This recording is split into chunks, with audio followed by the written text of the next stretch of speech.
Hello, hello guys!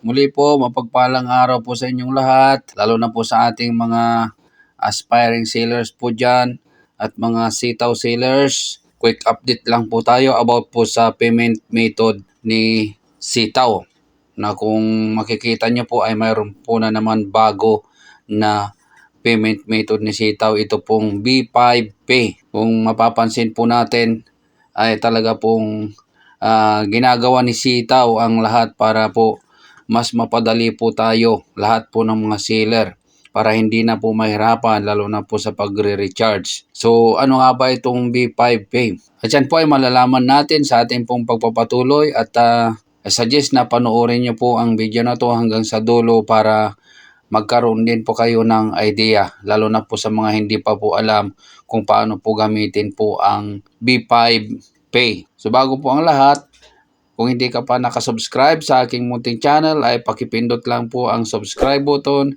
pati na rin ang bell button para updated ka sa lahat ng video na i-upload ko. Okay po, maraming salamat po at tayo na po ay dadako na sa ating tutorial. Okay po. Okay, so punta po tayo sa ating my wallet and then recharge wallet. Ayan, kung makikita nyo po, may bago na naman po na payment of method po natin pag tayo po ay mag-recharge. Ito pong B5 Pay.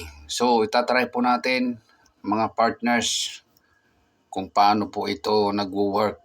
So, maglagay lang muna tayo ng 500. Yan. Tapos, click po natin itong B5 Pay. So, ayan. Confirm po natin. Ayan. Antay lang po tayo.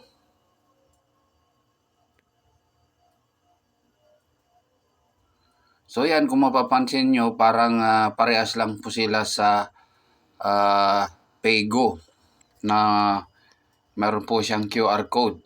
So, ang gagawin po natin ay screenshot lang po natin ito. Pagkatapos, punta na po tayo sa GCash po natin. Wait lang po. Basahin lang po natin itong instruction. Ang sabi po dito, QR can be scanned by using different online banking and e-wallet apps. So, ibig sabihin po guys, ay hindi lang po e-wallets ito pwedeng gamitin, kundi pwede pa po sa mga ibang bangko. Gaya po ng nakikita natin po dito sa baba. Okay po, so punta na po tayo sa ating GCash. Ayan, nandito na po tayo sa ating GCash. So, click lang po natin itong transfer. Ayan, tapos itong plus sign, scan, upload, bank QR. So, ayan. Tapos, ang gagawin po natin ay i-upload po natin. Pero pwede rin po ninyong i-scan. So, ayan, wait lang po natin. Ayan. Okay. So, ayan na po. So, ang gagawin lang po natin, i-click lang po natin itong naka-highlight sa baba. Ayan. Wait lang po natin. So, ayan. Okay na po siya. Kung mapapansin nyo guys, ay parang wala po silang pinagkaiba doon sa Paygo. No po? Na QR codes po siya. Kaya mas madali po ito kaysa sa peso. Kung ikukumpara natin sa peso, ay mas madali po ito. Itong B5 Pay at saka itong Paygo.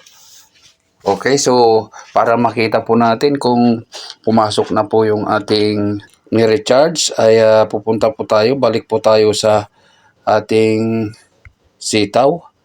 So, ibalik lang po natin. So, ayan. So, ayan, kung makikita nyo po ay nandito na po. Itong 500. Ayan, 4/30/2024. 2047. So, ayan po, B5 QRPH. So, ganun lang po kabilis guys. So, yun lang guys, at nawa po ay may natutunan po kayo at inuulit ko po para po sa mga aspiring sellers po natin dyan na gustong gamitin po ang aking referral code o referral link ay after nyo po mag-register, mangyari lamang po na i-message nyo po ako para ma-guide ko po kayo para maayos po natin ang paglalagay po ng inyong mga products sa inyong store. Okay po. Good luck and goodbye.